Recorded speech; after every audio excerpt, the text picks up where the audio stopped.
এখন একটা প্রশ্ন আসতে পারে যে আমরা অনেক সময় দুঃখ পাই, কিন্তু আমরা কিন্তু দুঃখ চাই না, কিন্তু তাও কিন্তু পেয়ে যাই।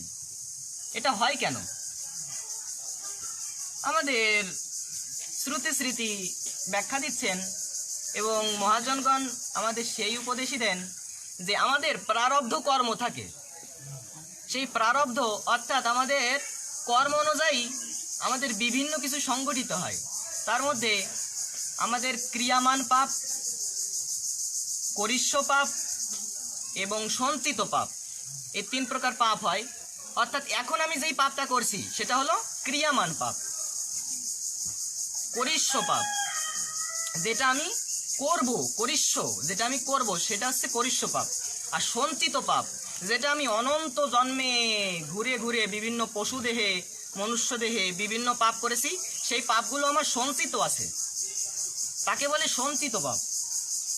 তো এই হচ্ছে প্রারব্ধ পাপ।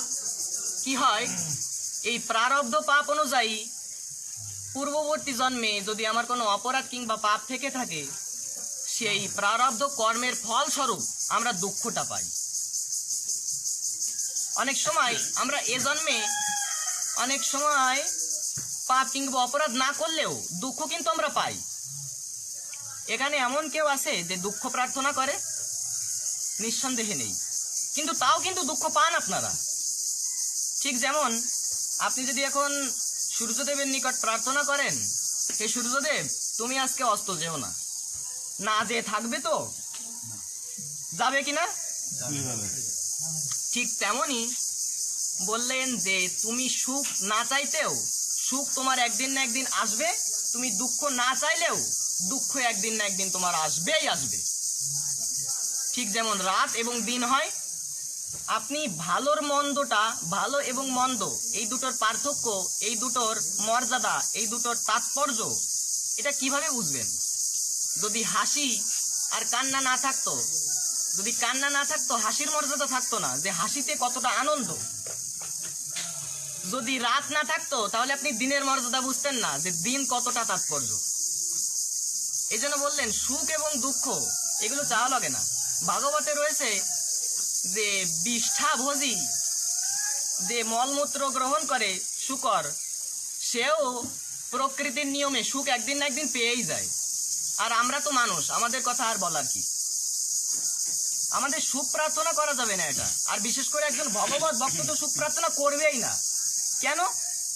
এর কোনো দৃষ্টান্ত আছে? কুন্তী দেবী এর দৃষ্টান্ত দিচ্ছেন। বিপদাহা সন্তহা তত্র জগৎগুরু ভবত দর্শনম ইয়ৎ পুনর্ভব দর্শনম। অমল পুরাণ কি বলছেন? কুন্তী দেবী স্বয়ং জগদীশ্বর, অখণ্ড অদ্বিতীয় পরতত্ত্ব ভগবান বলছেন কে, যে হে জগদীশ্বর কৃষ্ণ, তুমি আমাকে সেই সমস্ত দুঃখ, সেই সমস্ত যন্ত্রণা বারবার দাও, বারবার দাও। কেন? কুন্তী দেবী, এখানে প্রশ্ন হচ্ছে কুন্তী দেবী দুঃখ চাচ্ছেন কেন?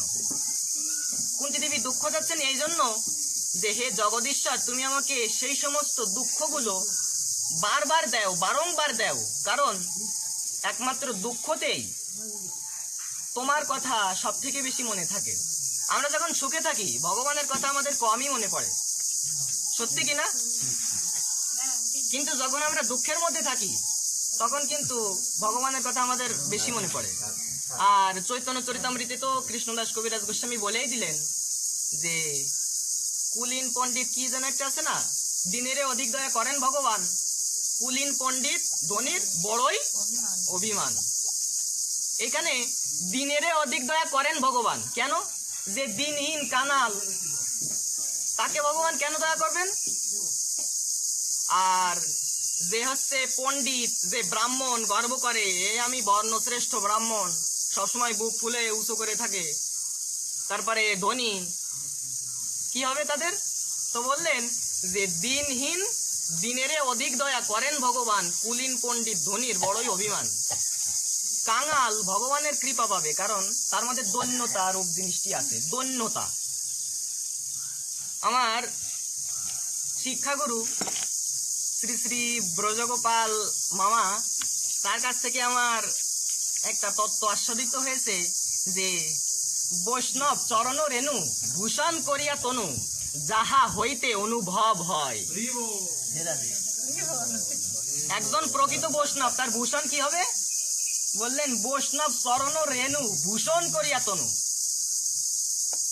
গয়না না, একজন প্রকৃত বৈষ্ণব সোনা এগুলো দিয়ে নিজেকে অলঙ্কৃত করবে না। তার ভূষণটা কি? এই ভূষণ শব্দের তো গহনা, অলংকার। একজন প্রকৃত বিশুদ্ধ বৈষ্ণবের অলংকার কি হবে? বৈষ্ণব চরণ রেণু। সে কি করবে?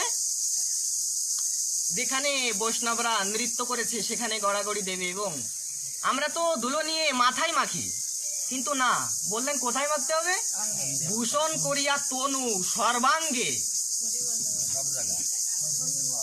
আমাদের বৈষ্ণব চরণের রেণু দ্বারা যখনই আমরা নিজেদের অভিষিক্ত করতে পারবো, সেই মুহূর্তে আমাদের অনুভব হবে।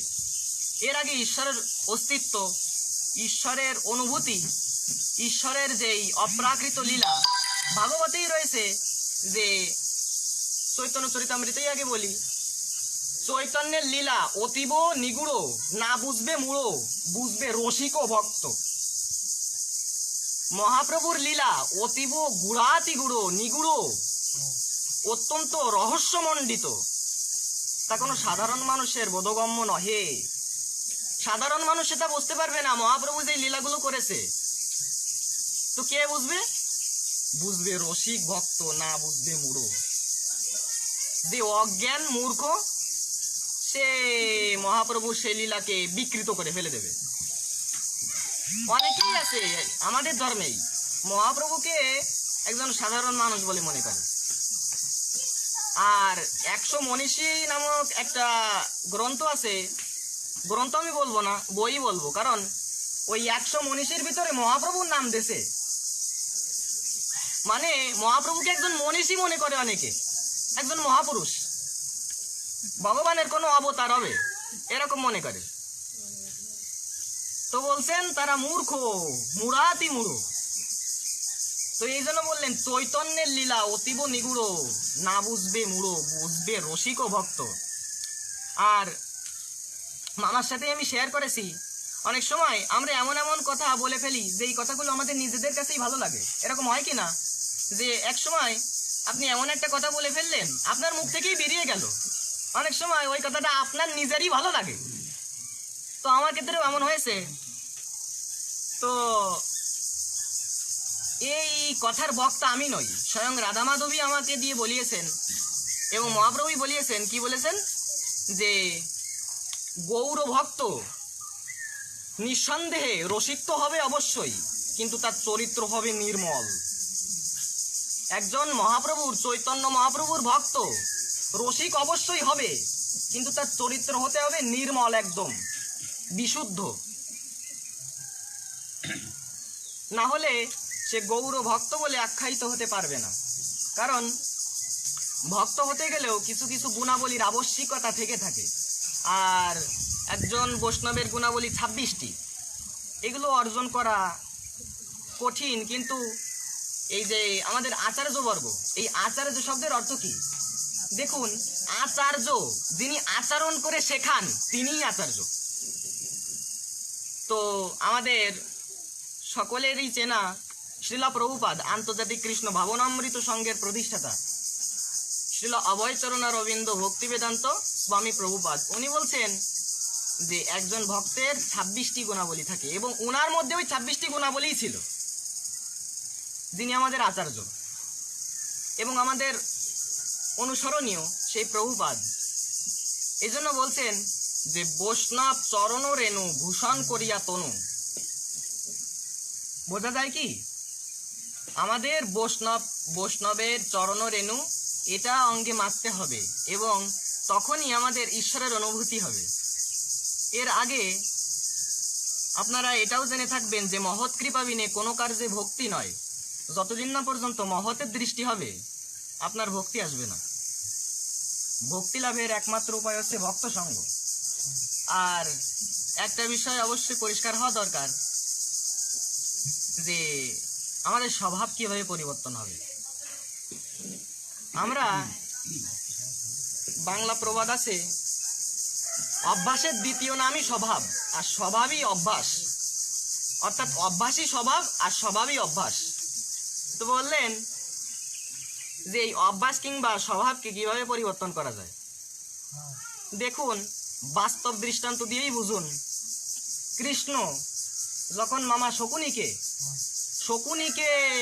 দুর্যোধনকে উপদেশ দিয়েছিল, পরিবর্তন হয়েছিল তো শকুনি, তারপরে হচ্ছে দুর্যোধন, স্বয়ং শ্রীকৃষ্ণ, স্বয়ং ভগবান এসে বলছে, তাও কিন্তু তাদের স্বভাব পরিবর্তন হলো না। স্বয়ং ভগবান এসে বললেও তাদের স্বভাব পরিবর্তন হয়নি। আর দেখবেন অনেক মহাত্মাও আমাদের আশেপাশে, আমাদের সংস্পর্শে থাকে, কিন্তু আমাদের স্বভাব পরিবর্তন হয় না।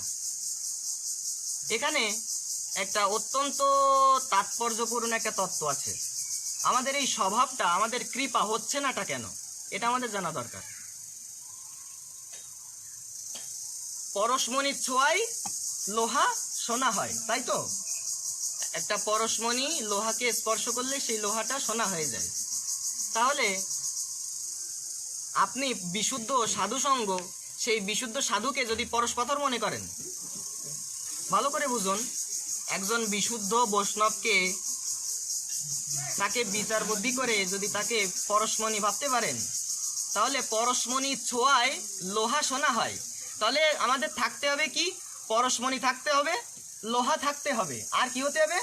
সেই পরশমণি আর লোহার সংযুক্ত থাকতে হবে, মানে সংযোগটা সৃষ্টি হতে হবে। না হলে কিন্তু আচ্ছা, পরশমণিও রয়েছে, লোহাও রয়েছে, মোড়টা এখনো ঘুরছে না, স্বভাব অভ্যাস এখনো পরিবর্তন হচ্ছে না। বলছেন যে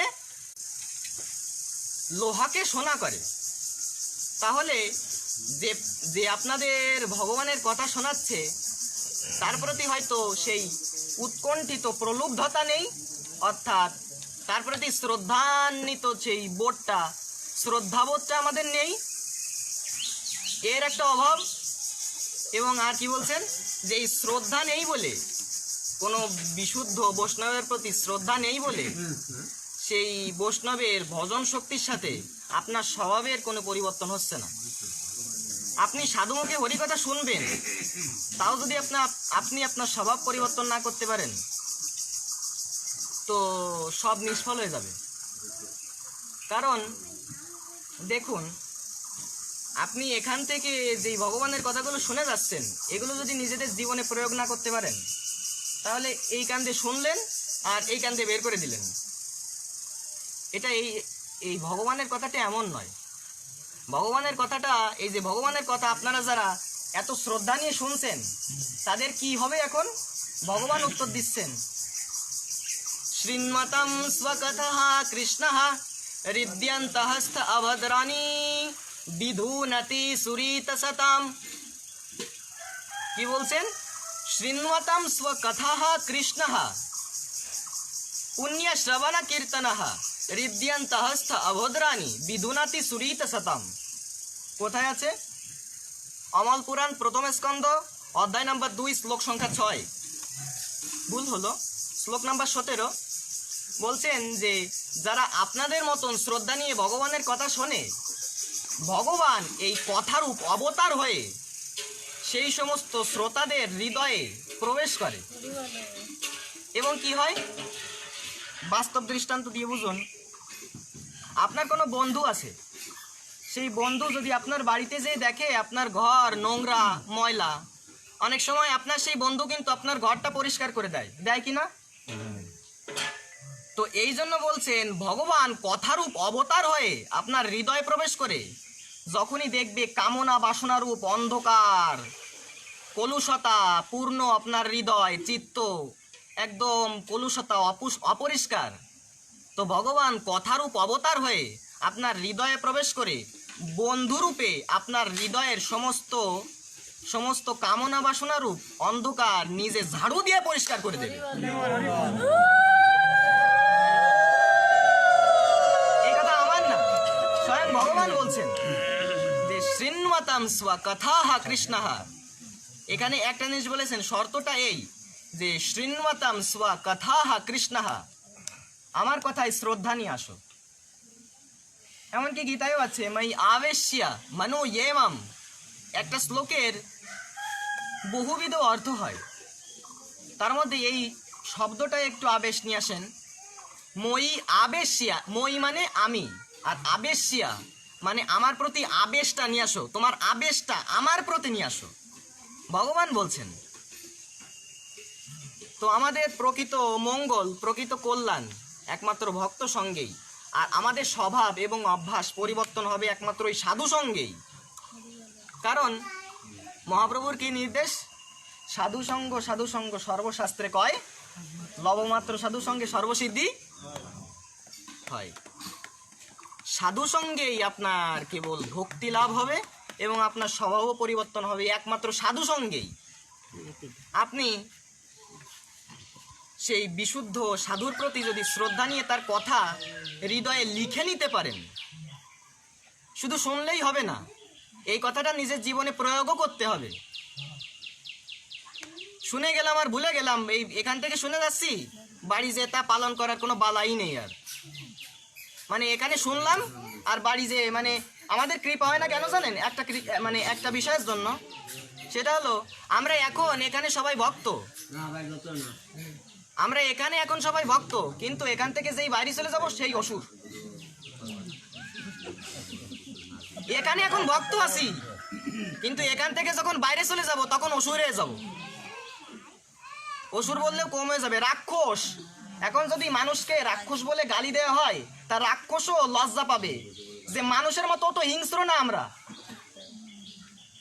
মানুষের এত অবনতি এখন, মানুষ সম্মান, মর্যাদা, অভিমান এইগুলোই পরিপূর্ণ একদম। এই জন্য আমাদের কৃপা অনেক দূরে অবস্থান করছে, বহু দূরে।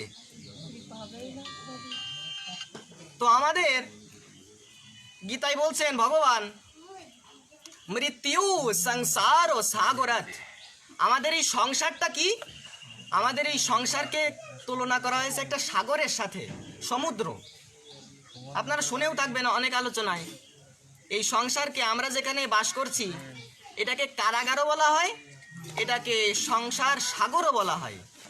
সেই সাগরে আমরা, সংসার সাগরে আমরা বিরাজ করছি।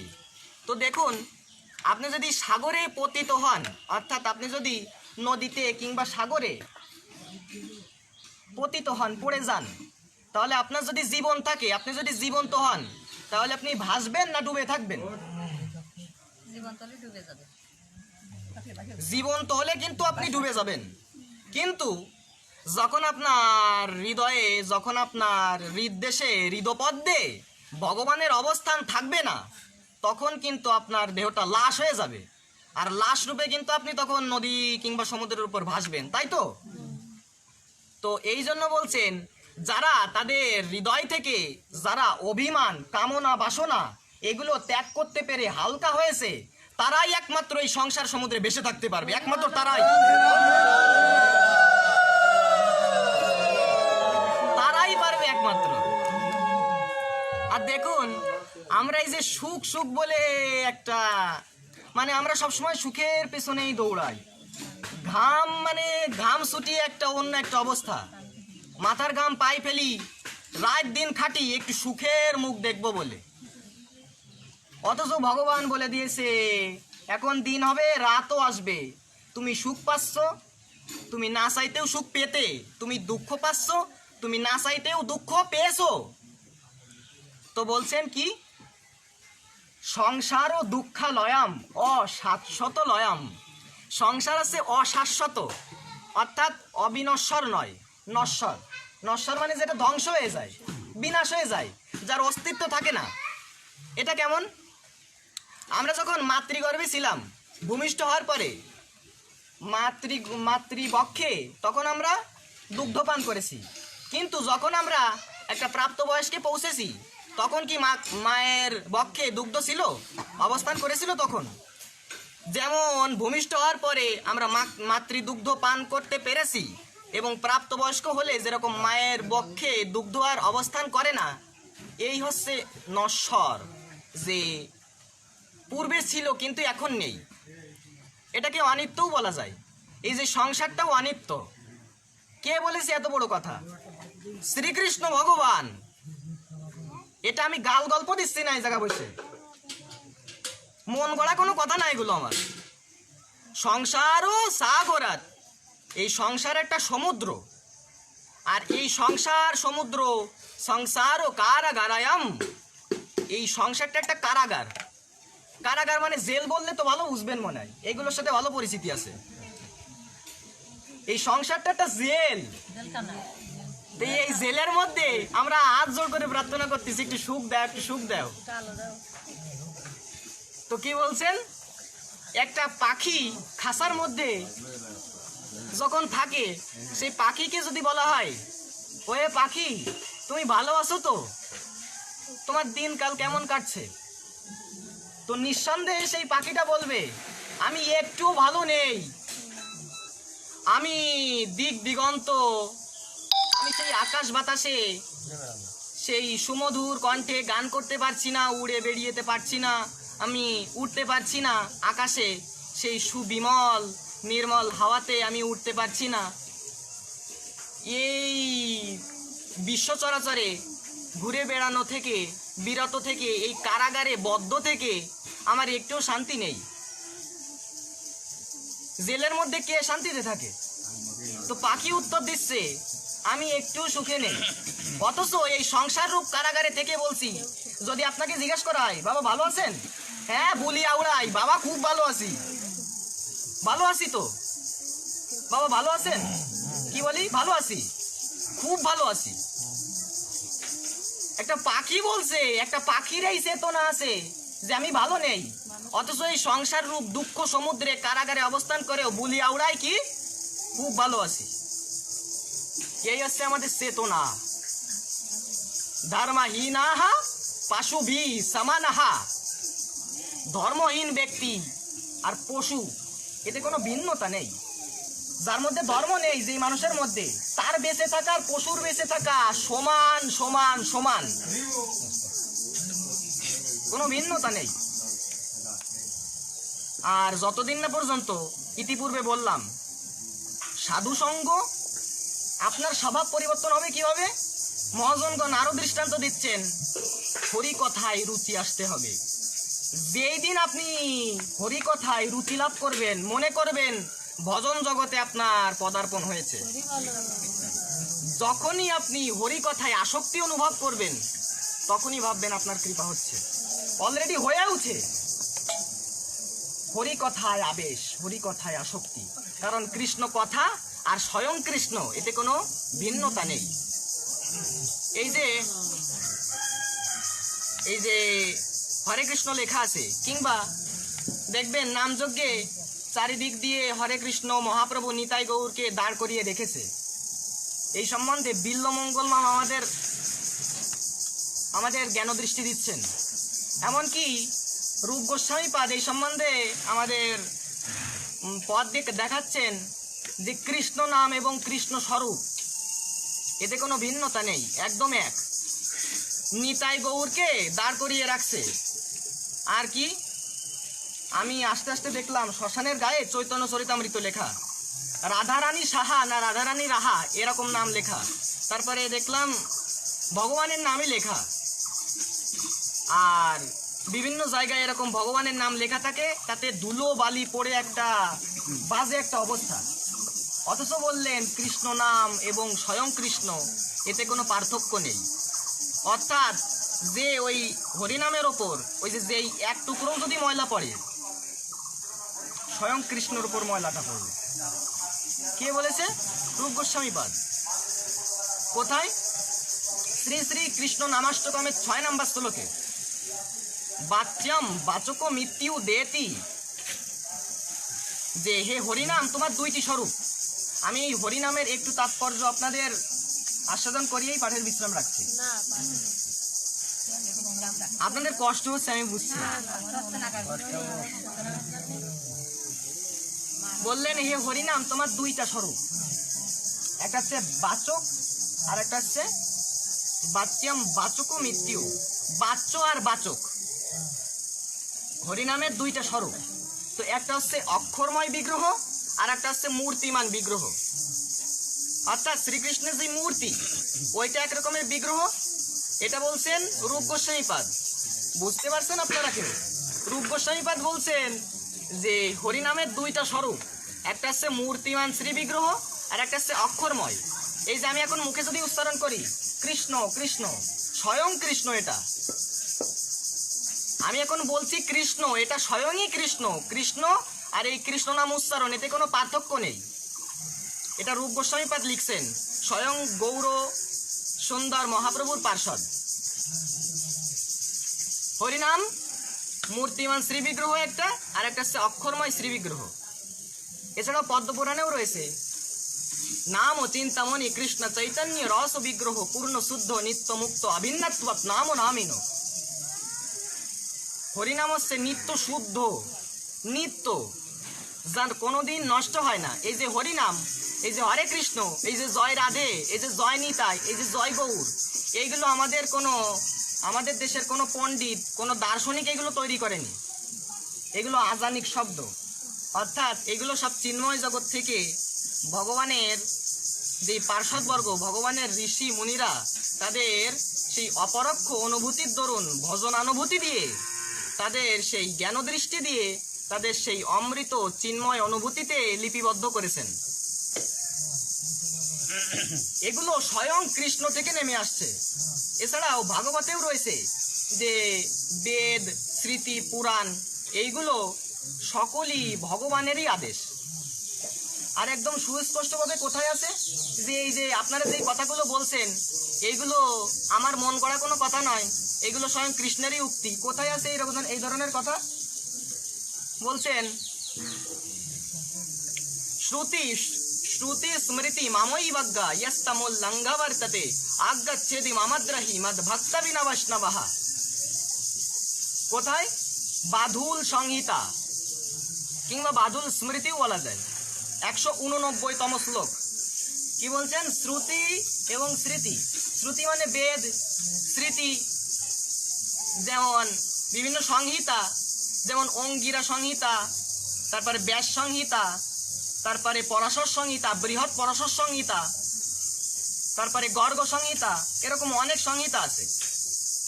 তো বললেন এই যে শ্রুতি আর স্মৃতিতে যে নির্দেশ আদেশগুলো ঋষিমুনিরা লিখেছেন, এইগুলো আমি তাদের দিয়ে লিখিয়েছি। এটা তারা নিজেদের ইচ্ছা মতো লেখেননি। এই কথাগুলো, এই আদেশগুলো, এই নির্দেশগুলো আমি তাদের দিয়ে লিখিয়েছি। তো বলছেন আমাদের জীবনে পরম মঙ্গলটা কি? আমাদের জীবনের পরম কল্যাণটা হচ্ছে নিজেদের, দেখুন এই উদাহরণটা শুনলে একটু মজাই পাবেন। আপনারা সকলেই জানেন যে সীতা দেবী হরণ হয়েছিল কার হাতে? রাবণের হাতে। সীতা দেবী হরণ হয়েছিল রাবণের হাতে, কিন্তু লক্ষণ একটা গণ্ডি দিয়ে গেছিল, তাই তো? সেই গণ্ডির ওপারে গেলেই দেবী হরণ হয়ে যাবে। কিন্তু দেখুন রাবণ কিন্তু ছদ্মবেশ নিয়ে সীতা দেবীকে হরণ করেই নিলেন। কেন? সেই গণ্ডিটা কিন্তু পার করেছিলেন। তো বললেন যে এই শাস্ত্ররূপ বিধি, শাস্ত্রের নিয়ম, এইগুলো আমাদের জীবনকে একটা গণ্ডি কেটে দিয়েছে। এই শাস্ত্রের আদেশের বাইরে যারা যাবে সীতা দেবীর মতন তাদেরও হরণ হতে হবে, হতেই হবে।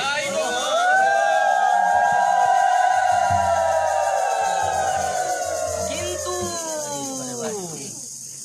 বললেন যে এমন একটা পর্যায়ে ভজন করতে করতে সদ্গুরুদেবের কৃপায় যখন রাধা মাধবের সঙ্গে আপনার একটা সংযোগ তৈরি হবে, তখন শাস্ত্র কোনো বিধি এটা আপনার কাছে তুচ্ছ হয়ে যাবে। কারণ ভগবান মহাপ্রভু বল্লভ ভট্টাচার্যকে বলেছিল, এই বল্লভ ভট্টাচার্য পূর্বলীলায় সুখদেব গোস্বামী ছিলেন।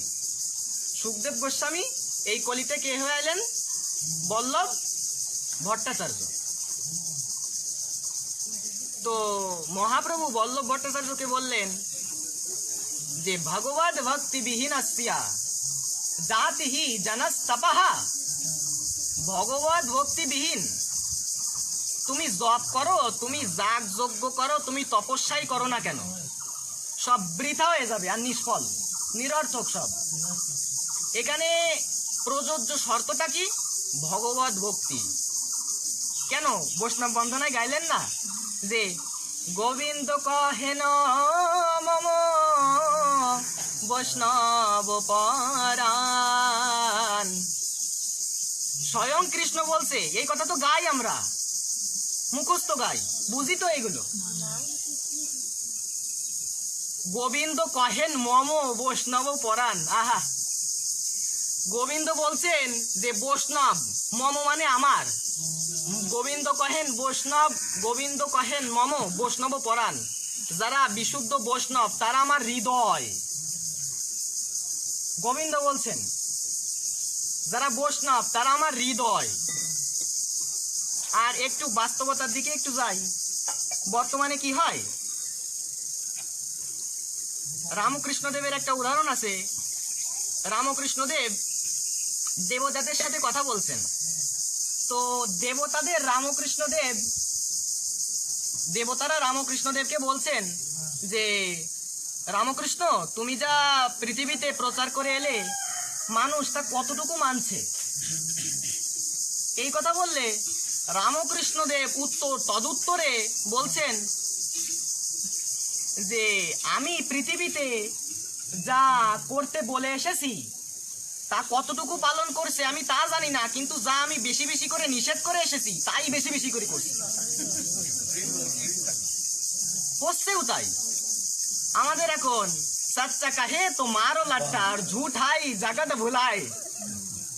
যে বেশি বেশি করে মিথ্যা কথা বলতে পারবে তার গলায় মালা পরাতে হবে। ফুলের বৃষ্টি করো তার উপর, যে বেশি বেশি করে মিথ্যা কথা বলতে পারবে। আর কি, ঝুট হাই জগৎ ভুলায়। আর যদি আপনি সত্যি কথা বলেন আপনার কপালে ভাত হবে না। আপনি সত্যি কথা বললে আপনার কপালে ভাত হবে না। সচ্চা কাহে তো মারো লাট্টা, এমনকি আপনাকে মারধরও খেতে হতে পারে। সত্যি কথা বললে এরকম, মানে বর্তমান পরিস্থিতি এরকমই।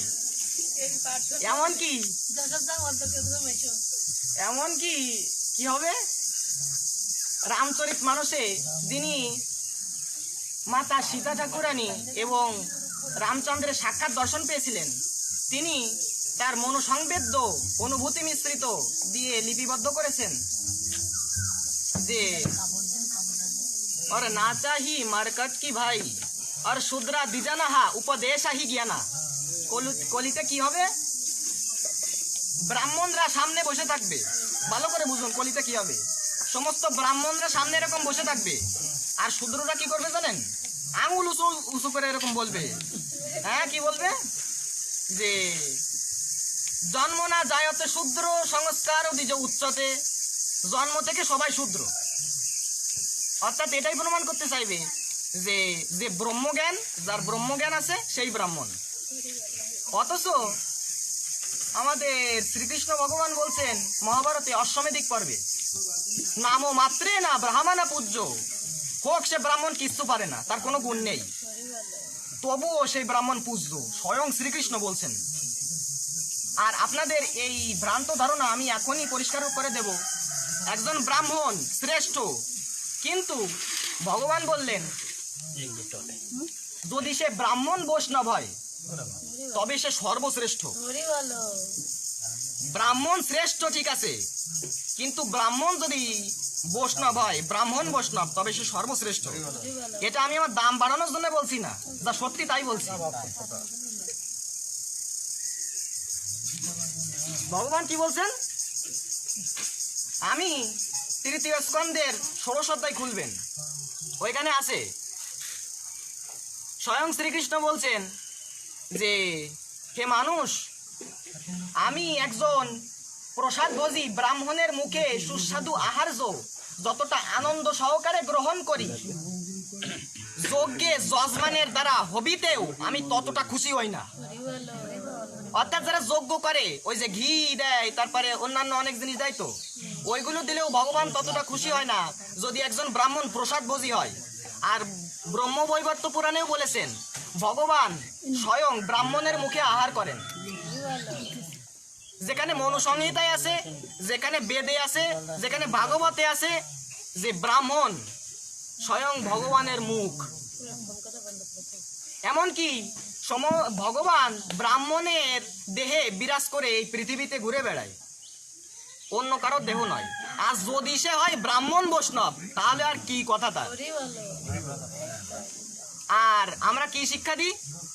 হ্যাঁ, ও কি করে, ওর কোনো আচার নেই, আচারের বালাই নেই, ও হচ্ছে নেশা করে, গাঁজাখোরেরটা।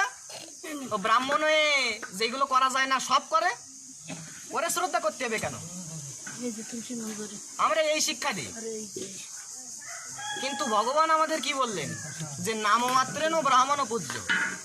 আমাদের এত স্খলন কেন, এত আত্মস্খলন কেন? আমরা পতিত হতেই আছি, ক্রমে ক্রমে স্খলিত হতেই আছি, আমাদের উন্নতি হচ্ছেই না। এর একটাই কারণ, শ্রদ্ধা নেই, হরি কথায় রুচি আসেনি এখনো, এবং সাধুর প্রতি এখনো বিশ্বাসটা আসেনি। সাধুর প্রতি আপনি যেদিন অটুট বিশ্বাস লাভ করবেন, সেই দিনই পরশমণি পাথরের দরুন যেমন লোহাকে স্পর্শ করলে সোনা রূপে পরিণত হয়, তখনই যিনি আপনি একজন বিশুদ্ধ বৈষ্ণবকে বিশ্বাস করতে পারবেন, তার কথার প্রতি শ্রদ্ধা আবেশ আনতে পারবেন, তখনই তার সংস্পর্শে, তার ভজন অনুভূতিতে, তার হৃদয়রূপ ভজন চিৎকণা থেকে আপনার হৃদয়ে প্রবেশ করে আপনাকেও ভজনানন্দী বিশুদ্ধ নির্মল চরিত্রের বৈষ্ণব করে দিতে পারে।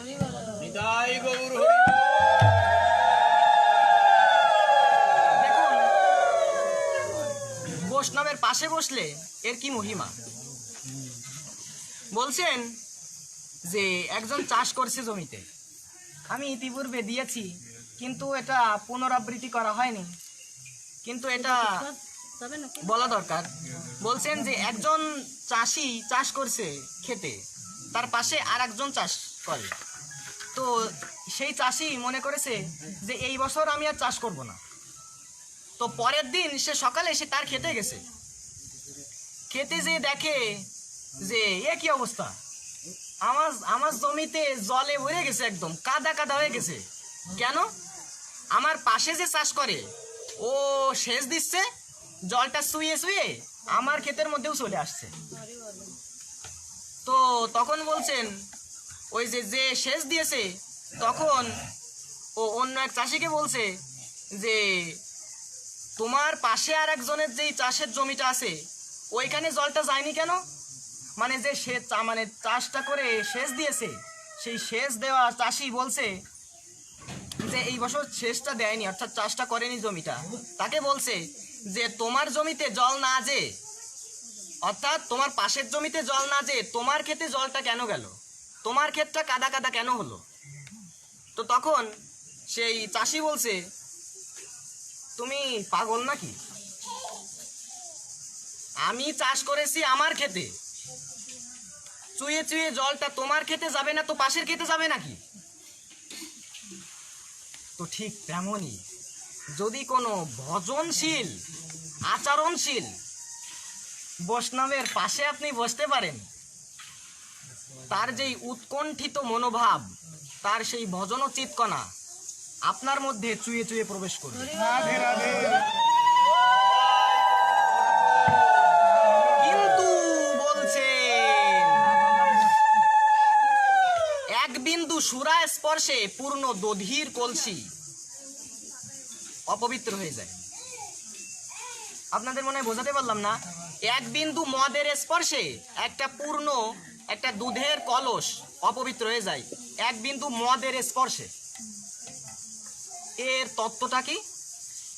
ভক্তিবিনোদ ঠাকুর আমাদের নিদর্শন পথ দেখাচ্ছেন যে যার অসৎসঙ্গ আছে, সে কথারূপ অসৎসঙ্গ হোক, আমাদের বিভিন্ন মার্গ আছে অসৎসঙ্গের, যেমন কেউ নেশা করে, কেউ বাজে কথা বলে, এরকম অনেক আছে, বলতে গেলে সময় লেগে যাবে মেলা।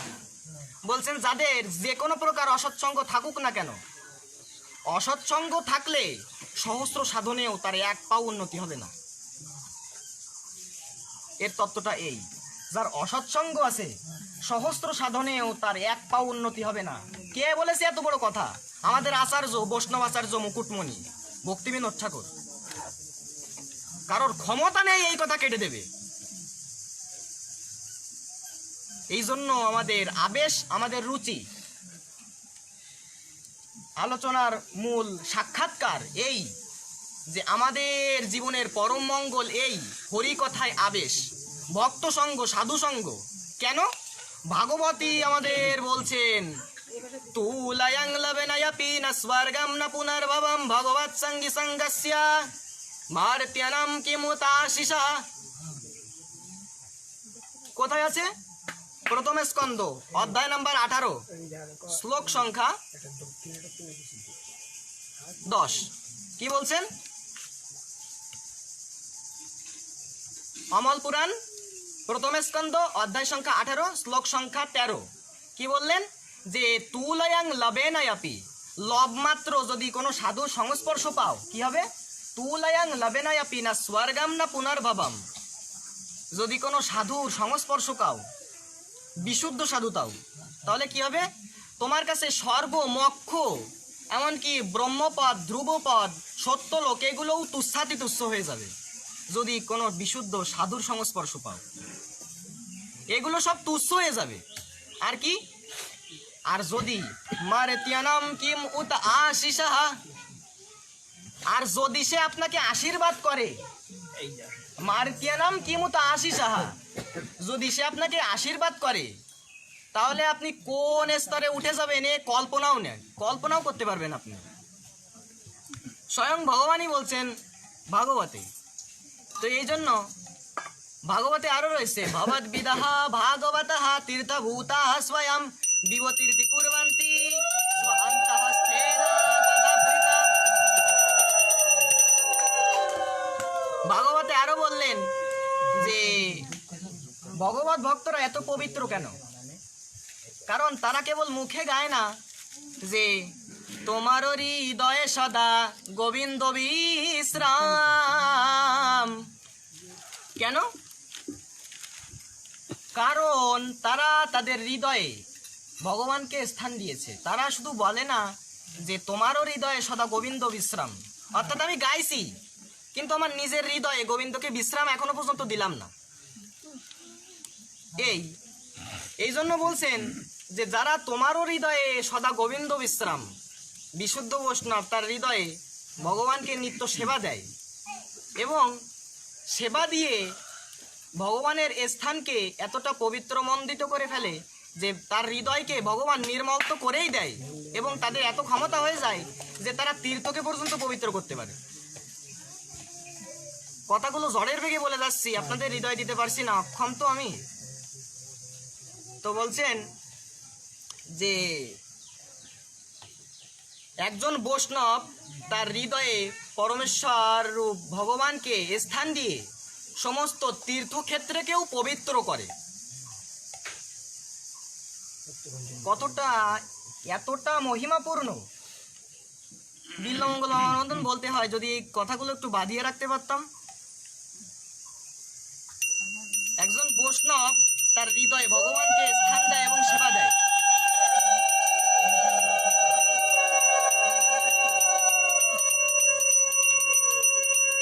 কত বাজে এখন?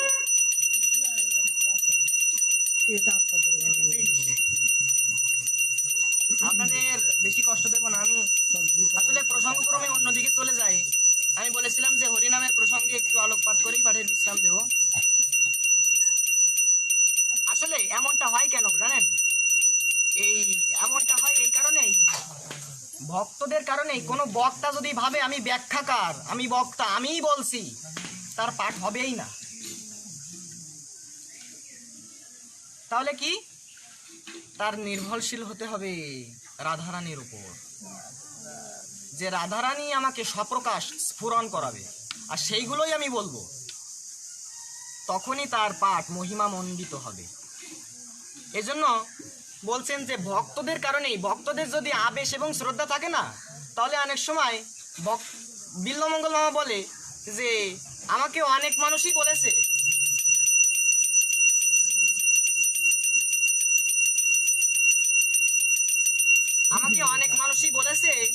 যে আমার মনে অনেক প্রশ্ন ছিল,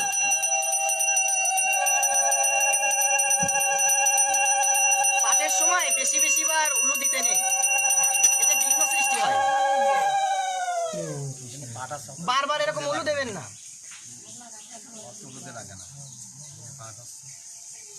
এতে এই যে বিচ্যুতি ঘটে, বুঝলেন? এই কথাগুলো টেপ রেকর্ডার না তো যে চালিয়ে দিলাম আর চললো।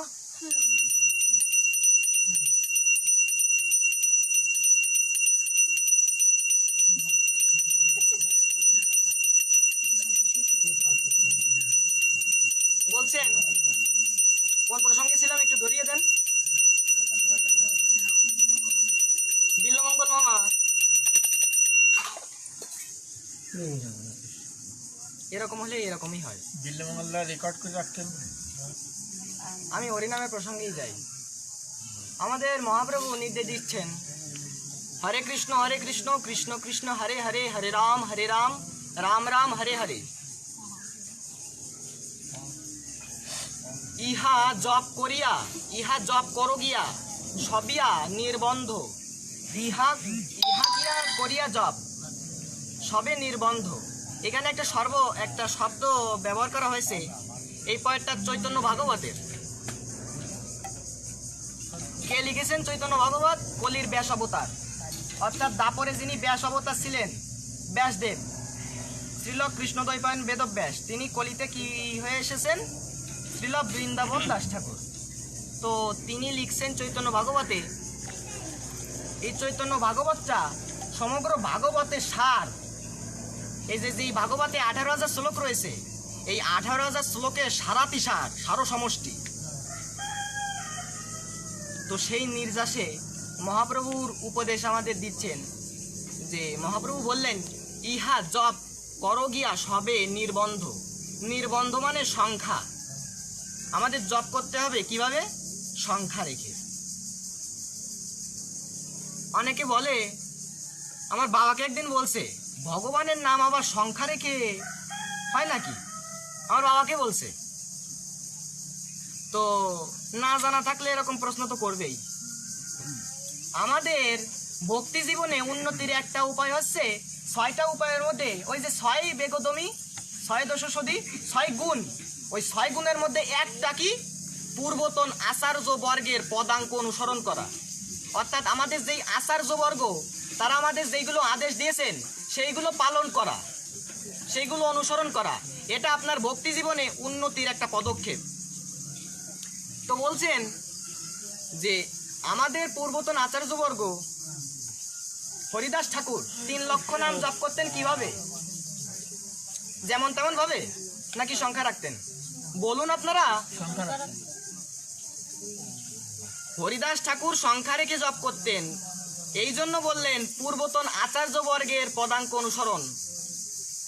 যিনি যবন হয়েও মহাপ্রভু যাকে নামাচার্য উপাধি দিয়ে দিল, এমন ভালোবাসা, এমন মহাপ্রভু এতটা ভালোবাসেনি যে মহাপ্রভু হরিদাস ঠাকুরকে চুম্বন করতে করতে তার দেহকে নিজে হস্তে ধারণ করে তাই সমাধি দিতে নিয়ে গেছিলেন। স্বয়ং মহাপ্রভু হরিদাস ঠাকুরের অঙ্গকে, একদিন হরিদাস ঠাকুর বললেন যে, প্রভু আমি সুস্থ আছি ঠিকই, কিন্তু আমার মন না অনেক অসুস্থ। আমি শরীরের দিক থেকে সুস্থ আছি, কিন্তু আমার মন সুস্থ নেই। কেন? প্রভু আমি না 3 লক্ষ নাম জপ করতে সম্ভব হচ্ছে না, আমার 3 লক্ষ নাম সংখ্যা নামটা পূরণ হচ্ছে না। তো একদিন মহাপ্রভুর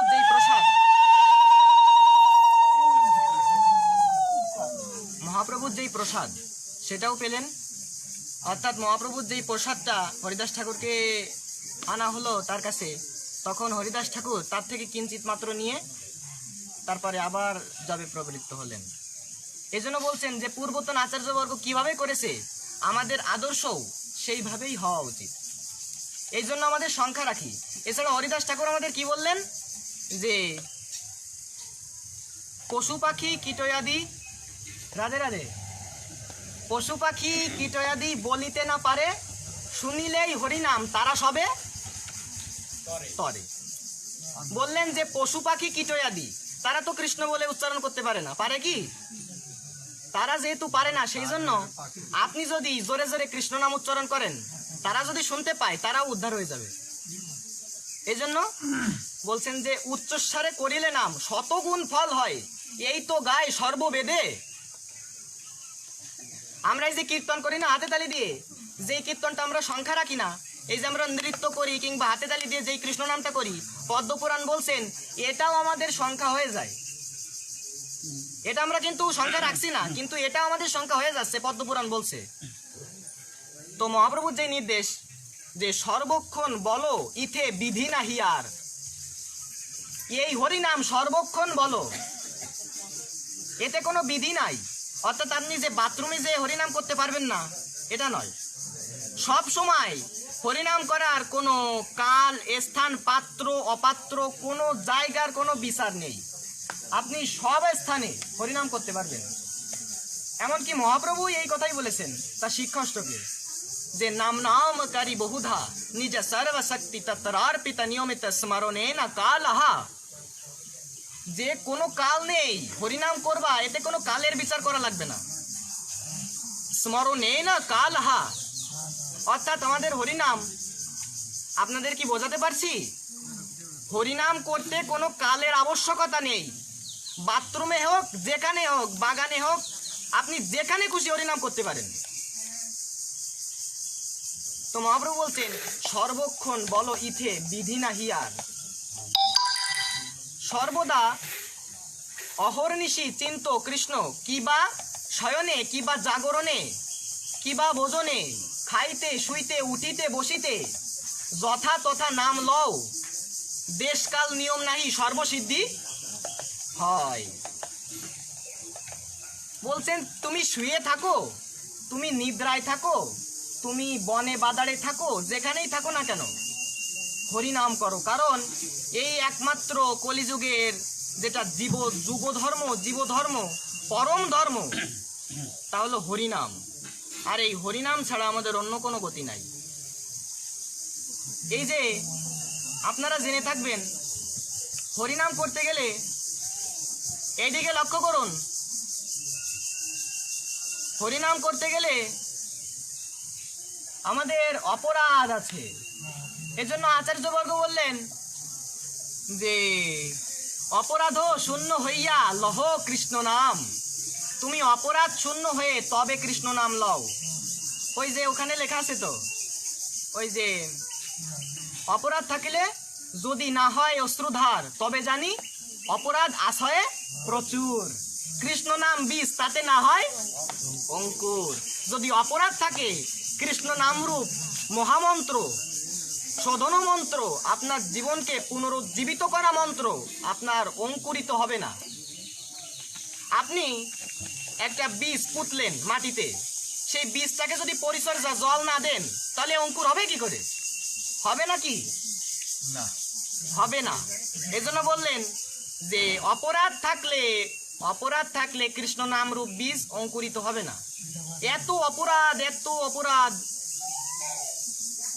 অপরাধ থাকলে কৃষ্ণ নাম বীজ অঙ্কুরিত হবে না। কিন্তু বলছেন যে আপনি অপরাধী হন, নিতাই চৈতন্যের নামে নাহি এসব বিচার। আপনি অপরাধী হন, আপনি পাপী হন, আপনি স্খলিত হন, আপনি মন্দ হন, আপনি খারাপ হন, কোনো কিছু যায় আসে না। কারণ নিতাই যখন অবতীর্ণ হয়েছিল, সে যেরকম পাত্র অপাত্র বিচার না করেই, যারে তারে স্থান পাত্র এগুলো বিচার না করেই যাকে তাকে প্রেম দিয়েছেন, তার মুখে নিতাই নাম আছে, তার ভজন কখনো পতিত হতেই পারে না। তার অপরাধ থাকলেও একবার নিতাই নামে, একবার গৌরাঙ্গ নামে তার সমস্ত পাপ স্খলন হয়ে যাবে। মহাপ্রভুর এই আদেশ যে সর্বক্ষণ বলো ইথে বিধি না হিয়ার, অহর্নিশি চিন্ত কৃষ্ণ বলহ বদনে। অহর্নিশি,